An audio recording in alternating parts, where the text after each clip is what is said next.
What's going on, folks? My name's Josh, you can call me Anorian, and it's time for another Anor of Convallaria video. And today we are discussing a new banner that just dropped and whether you should pull for the characters, because as of right now, when this video is live, officially the Garcia and Nungle banner is gone, and now there is a Lily-Will and Alexi banner. So we're going to talk about the characters, talk about everything they do, whether or not they fit for your team, what they bring to you, and whether or not you're going to want to pull on them. They are replacing, as I said, the Nungle and Garcia banner. They are a Destined banner, so any pity you have built up on Destined banners will apply to theirs. Before I do that, I do just want to address something real quick, which is kind of a personal thought. I've seen a number of people complaining about how many banners we're getting, how quickly, and I just want to point out, especially when it comes to these Destined banners, I feel like people are looking at them wrong. Like, I think it's a good thing we're getting all these Destined banners, because the alternative, if you want characters that are just sitting in the pool, is you just have to either go on the standard banner and hope you get lucky, or, like, hope you get unlucky, I guess, on a banner that has other characters, or pay for a selector. Like, more banners of this variety is good. Whether or not you pull on them, it's just more opportunities for people to maybe pull for these characters that they might like or be interested in, who aren't going to be the new character down the line. So I think it's a good thing we're getting these, because it's just characters who are already in the pool. There are no limited time units, so it's not trying to force people. It's just, hey, if you are interested in this character, here's a chance to get into him. But let's go ahead and hop in. I'm going to discuss Lily-Will first. And the reason I'm going to discuss Lily-Will first is if you've been playing the game, specifically if you've been playing Fool's Journey, you've actually gotten to play a little bit with Lily-Will during the Vlder chapter. And so you should already have some familiarity with her. Lily-Will is the Gale Archer. She is a Watcher type character. She has move 3. She has standard 2 jump, standing, what have you. Although the jump is kind of irrelevant, her trait is called Vlder Guardian. She possesses jump, so she effectively has 6 jump and can go over gaps and the like. Also, she gains 10% bonus attack at base. 5% at base. She gains 5% bonus attack at base, and she is kind of like ranged Iggy. I've explained before Iggy, or no, I haven't explained before, technically, from when I'm doing this video. Ignore this, that's part of my Ultimate Breakers video that'll be coming out within the next 2 weeks or so. But Iggy's whole deal is attacking from high ground. Well, in this case, Lily-Will also benefits from attacking from high ground. At star rank 1, she just ignores assisting cover when she attacks from high ground. Essentially, the characters who like swap in with someone, like the Princess Guard or things like that, who will just swap positions and take hits for people, she cancels that effect. She does not get affected by it. So she can hit the character she actually intends to hit. As you star rank her up to star rank 2, it goes from 5% to 10%. At rank 3, it stays 10%. She also gets a 30% crit bonus when she attacks from high ground. At star rank 4, that 10% bonus attack becomes 15% bonus attack. And at star rank 5, she has all the same things as rank 4, but also all her skill cooldowns reduce by a turn every time she attacks from high ground. So she has a natural combo with Edda, who just released as well, obviously. Obviously, her thing is, in a nutshell, yeah, you want her to attack from high ground, but beyond that, Lily-Will plays a ton with Infect. So we're going to go over her whole kit here and everything. So at base, she obviously has a regular attack. Her starting attack is this one, Cloud Piercing Arrow, her starting ability, I should say. Single target, 140% damage with a curved shot, 1 to 4 range. Pretty standard stuff, nothing crazy. Your options at rank 1 are Gorilla, which is a passive skill that increases attack by 5%, and after attacking you can move again by 2 tiles, or Aim, an instant skill which gives you Crit 2, which is a 30% crit boost, and Ignore Dodge for a turn. I Castilia'd these because I played with both. Gorilla is good, however, the fact that it's not instant is why, if I were advising you, if you were to get her, I would get Aim. This is a slight attack boost and then the ability to move after attacking. This gives you a crit boost, which can effectively be an attack boost, and Ignore Dodge. Dodge becomes more and more prevalent the further in content you get. Having the ability to just straight up ignore it is very useful. And the fact that it's instant means that she can use that and still attack in a turn, which is very key. Rank 3, I haven't really settled on anything yet. I'm guessing Arrow of Aeolus is going to be the one that's better. I've been playing with other things, because this is the one where I genuinely couldn't decide, and I kind of leveled her up and went straight to things. I don't think either is bad. I would go with Arrow of Aeolus in a vacuum, because I've been playing a ton with Infect. However, Wind Walking is also a good choice. It increases your crit damage, but increases the range of your skills by 1 tile. If you don't have a Nungall, for instance, this could be very useful.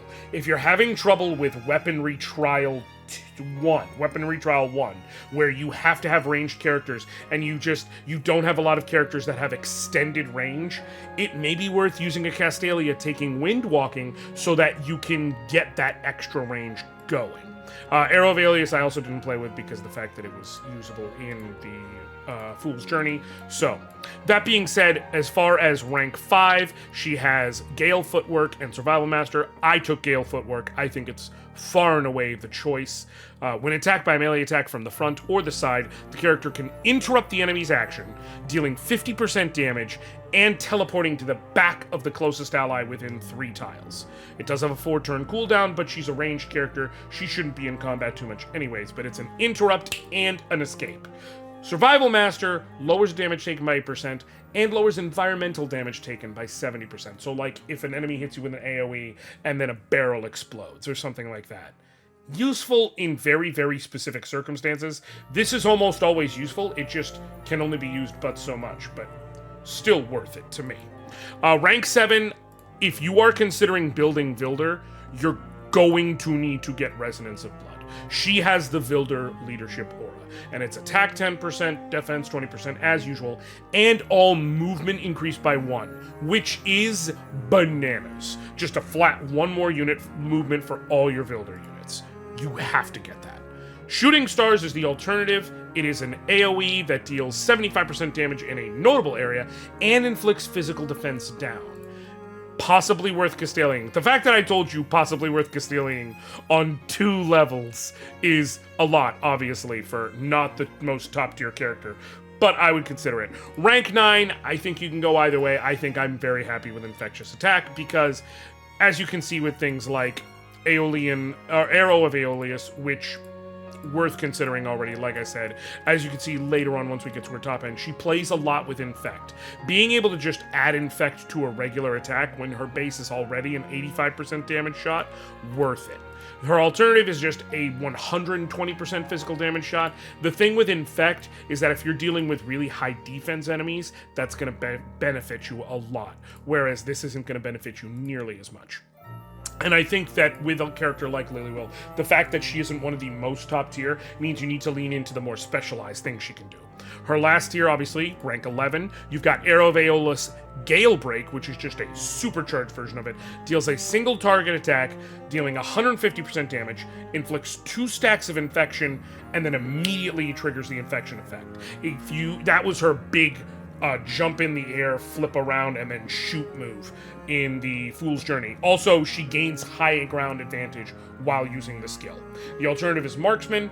All her skills ignore Obstinate. It also increases her attack and inflicts no assist on the target after the attack. So targets can't use assisting attack, assisting healing, whatever. It shuts that down. I would go, again, with Arrow of Aeolus. Your mileage may vary. I am not an expert on Lilywell builds, but Lilywell is a Vlder unit, as I've explained. She has their leadership aura. She is also an Alacrity unit, so several good units here that she could partner with. Cole's in there, Ruia's in there, Fecal's in there. A lot of good stuff. If you're planning on building an Alacrity team, I would definitely consider it. If you're planning on building a Vlder team, if you like Vlder, you need to pull Lilywell. Like, you just have to do it. Like, she has not just a leadership aura, but an amazing leadership aura, and she's a strong ranged character from the group. She is just all around a character you need to go for. I don't think she's a character everyone needs to go for. If you're not building Vlder, it basically comes down to, if you didn't get Nungall, do you want a good ranged unit? And even then, there are alternatives, so it just comes down to, do you like her? I don't think she is particularly the world beater. Except when you're talking about, I want to build a Vlder team. And I literally know people who want to build Vlder teams. And if you do, you just got to go for Lily. Like, you just don't have a choice. Go ahead and pull for her. She's too integral to what that team does. Move +1 to all of your units that are Vlder are just bananas. And then there's Alexi. Alexi, in stark contrast, is wildly different. And he actually has, like, 2 entirely different build philosophies. I'm going to show you what I've got. I will also explain the other one. Alexi is a Defender class character. Also, I think the first Defender class character who's been a focus unit this entire time. He is the Icefield Werebear. He has standard 3 move, 2 jump, as per usual. Alexi's trait is Brute Bear Blood. Alexi becomes immune to Resolve. His attack is increased by, in this case, it's 3 stars. I believe it's increased by 10% at base. Yes. And he ignores the effect of Frosty Tiles, which is good. He doesn't get his move down in those. He also possesses unlimited... this triggers when he goes down to 0, or 1 health, I should say. He possesses unlimited Resolve until the start of the next turn. His trait attribute bonus is double, so in this case, the attack up 10% at that point, and it has a cooldown of 7 turns, cannot be dispelled or immunized. This the attack goes up to 15% at rank 2. That is the only change. At rank 3, when triggering the unlimited resolve, he dispels 2 debuffs, and he gains toughness, which makes him immune to injured or dying. I'm going to explain what this skill does better. I'm just going through the ranks while I can. At rank 4, the attack boost becomes 20%, and at rank 5, in addition to everything else, the skill basic... Okay, I'm sure I just cut all that dead space. Basically, rank 5 doesn't seem to actually improve it any, so you probably just want to stop at 4 if you're upping him. Essentially, what Alexi's trait does is when enemies knock him down to what would be 0 health, he just doesn't die. He just gets pissed.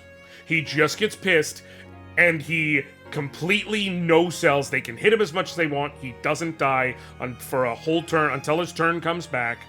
And so you can toss him into a group of enemies, let him tank a whole bunch of hits, and then heal him after. Plus, he is immune to injured and dying while in this state, so he still deals full damage while in that state. So he just no-sells for big shots, for those of you familiar with wrestling parlance. His basic regular attack is just a slash, deals 100% damage. His basic level 1, like, starting ability is Whirlwind Axe. Deals 90% damage to all enemies within 2 tiles of himself. Any enemy defeated by this reduces the cooldown of his trait effect by 1 turn. So if you can wound enemies and then get that to trigger, and then there's a couple around him, and you can blend around and kill a couple of them, it makes it have the potential to come back faster. From there, as far as his skill tree, like I said, you have 2 different build philosophies. I went with the defensive tank build. There is also just a straight-up destructive powerhouse build, and you gotta decide what fits for you. At rank 1, you choose between Fight to the Death, which is a passive. When dying, increase attack and defense by 20%. Normally, that just offsets the dying penalty from 30% down to 10%. In his case, it means when his trait goes off, since he's immune to it, he actually becomes stronger and more pissed when he's about to die. Worth considering. I would rather go with Leg Slam. Just the same exact thing as Mytha. 120% damage, knocks the target back 2 tiles, lowers their move for a turn. It's just such a useful basic move. I think it's really, really handy to have around.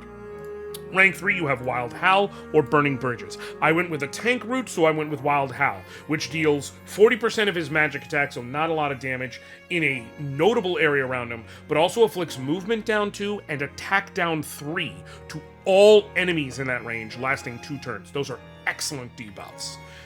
Flip side, if you're looking to deal damage, Burning Bridges deals 150% single target damage, but before attacking, he gains offensive stance, which boosts his attack equal to 40% of his defense, but it also increases his damage taken by 8%. His defense is going to be huge. He's a defender. He's a tank. It's what he does. So Burning Bridges is just the kill shot move. It is super strong, super powerful, costs 3 energy, worth noting, but like, it is a powerful move. If you're going the destructive, I'm using him as an attacker despite being a defender class character route, grab that. Rank 5, you choose between reactions, as per usual. You have the choice between Curse. When hit by an attack, damage taken is decreased by 8%. Upon receiving an active attack, inflicts Vulnerable 2 on the attacker for 2 turns, increasing their damage taken by 20%. Or Brute Bear Counter. He performs a strike back when hit from the front or the side, dealing 70% damage, and this can be activated up to 2 times per round. This is more, again, the offensive option. You want to be able to deal damage back. This is more the tank option. You want him to take the hits, and he actually makes the enemies get debuffed. I went with that because I'm going more with the tank build in my play with him. I don't think there's a wrong way to do it. I think you just need to commit to one or the other if you decide to go for it. At rank 7, you have Gore Drinker or Anger of Icefield. I've seen a lot of argument about which these to use, and again, I think it comes down to which way you're doing it. Anger of Icefield is an AoE attack within a cross shape. He charges there, then inflicts 50% damage, stuns the enemy for a turn, and then deals ice damage to everything 2 tiles out from the target. And after attacking, he gains Warrior of Frost for 2 turns, which reduces his damage taken by 30% and increases the distance he can move by 1 tile. This is a great move. It's an AoE move, it stuns, it's really, really great. I like using it. The flip side is Gore Drinker. After being attacked, you gain Gore Drinker for 2 turns. It increases your damage by 20%, and it gives you 20% lifesteal, and that can stack up to 3 times. People who are doing the damage build, you give him that, you let him get hit a couple times, and then you just have him start slicing and dicing through enemy lines in order for him to gain back the life he lost. It is a very, very powerful move, and absolutely working with that combo. Then we get to rank 9. I don't think he has a particularly amazing basic attack replacement. He has Ice Attack, which deals normal damage, and it lowers the movement on any healthy target for a turn. This is good, again, if you're going with a defensive build, like I'm building, because it allows him to go up, hit an enemy, and prevent them from moving so much. At best, they can just get to his side. They probably can't get to his back, even if they're like a Seeker or something, after hitting him with that. So it helps kind of crowd control enemies as you need him to. The alternative is Frenzied Slash. It raises damage a little bit, and when the target is defeated, he gains back an energy, which obviously is very useful. Again, it's just a matter of, are you going defensive or offensive? Decide before you start using Alexi and just follow a path. I don't think you go wrong with either. Pick based on what you actually need. This is the test server, so I decided to play him more as a defensive character. I can see him being awesome if you need a physical carry. I've seen a lot of people say he is an excellent physical carry. At rank 11, he's the choice between Guard and Counterattack Storm. Guard, he takes physical attacks for all other allies within a 2-tile radius of him, and when triggered, his defense goes up by 20%, which can activate up to once a turn, but every turn. And Counterattack Storm is his strike back range is increased by 2 tiles. When performing a strike back, physical damage is increased by 85%, and the character gains 1 strike back count and counterattack, which is when taking an attack from an enemy, performs a strike back that deals 70% damage. The long and short of it is, essentially, Counterattack Storm is meant for, you go into a group of enemies, you have Brute Bear Counter on, you turn on Counterattack Storm, you let them all attack you, and then you just start beating the hell out of them back. It is an excellent way to go. I've been playing around at level 45 because that's where my regular account is, and so I want to be honest to like the power level on what I'm facing. I would think Counterattack Storm is an excellent move no matter what. Guard is good, again, if you're focusing on the defensive path. But with Alexi, you really have the ability to build him either way, and he is an excellent Castelia character because of the fact that you can just then switch out 2 entire builds. This isn't a, this skill is better than this skill situation. This is a, we have 2 entirely concurrent builds that focus on doing 100% different things, and so you can get, effectively, 2 characters worth of use out of it. I have been very, very frugal with my Castalias in my actual game. I have used 2 of them.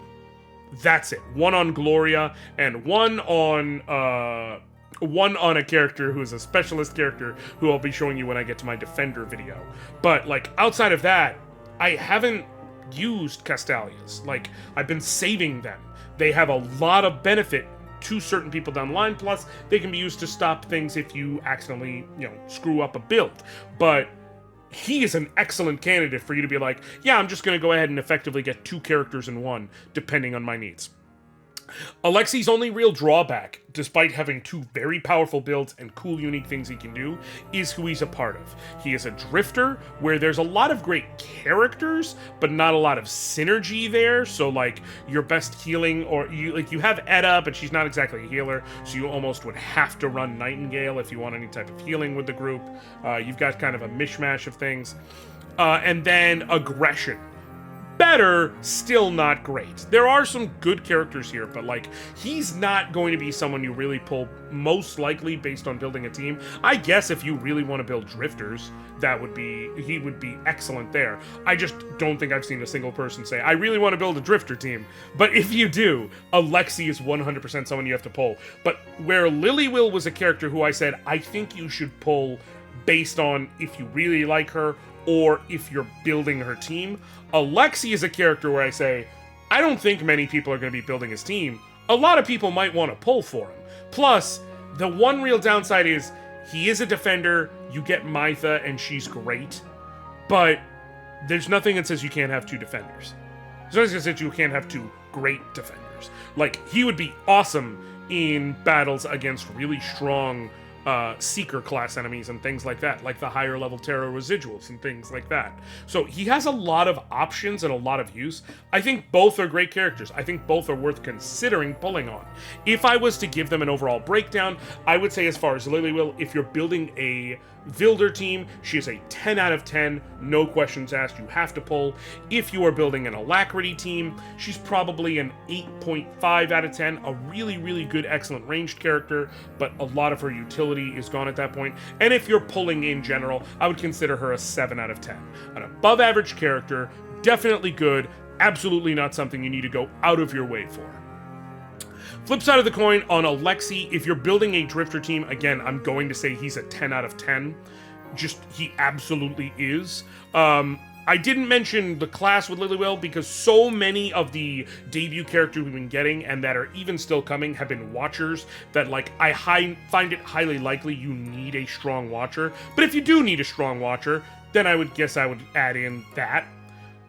With Alexi, though, with a drifter team, he's a 10 out of 10. Like, he is going to be your sustain option, or a high-end damage dealer, but he is going to be your sustain option. If you're building an aggression team, probably going to be a 10 out of 10 as well, if we're going to be honest. Like, there just aren't a lot of character choices. Those are both very niche choices, though. If you want a great defender other than Mytha, he's going to be a 9 out of 10. He is one of the better defender options. It's like him and Magnus outside of Mytha for characters that are truly worth going after and investing in. And then in general, if you don't need any of that, if it's just in general you want a very versatile character, you want someone who's going to be solid, like just a general pull, I would consider him probably a 7.5 to an 8 out of 10. I would lean 7.5. You do not have to go out of your way to get him. He is very cool, and he is strong. I feel like 8 is where you can just start feeling like, I'm going to randomly pull on them, even if they don't benefit me. And I don't know if he quite gets to that level, but he is very, very close. And that's how I feel about them. Overall, I don't think it is the most amazing banner, but I think they're two very cool characters, and for a lot of people, they will fill a specific niche that you need, and so they're 100% worth checking out. But do me a favor, let me know down below, are you going to pull for them? Do you already have them? Do you have any experience with them? Outside of, using Lilywil in Fool's Journey. What are your thoughts? Leave me a comment, go ahead and like, follow, subscribe, all that good stuff. Follow me on social, ring the bell, all the things. The YouTube things, you know what I'm talking about.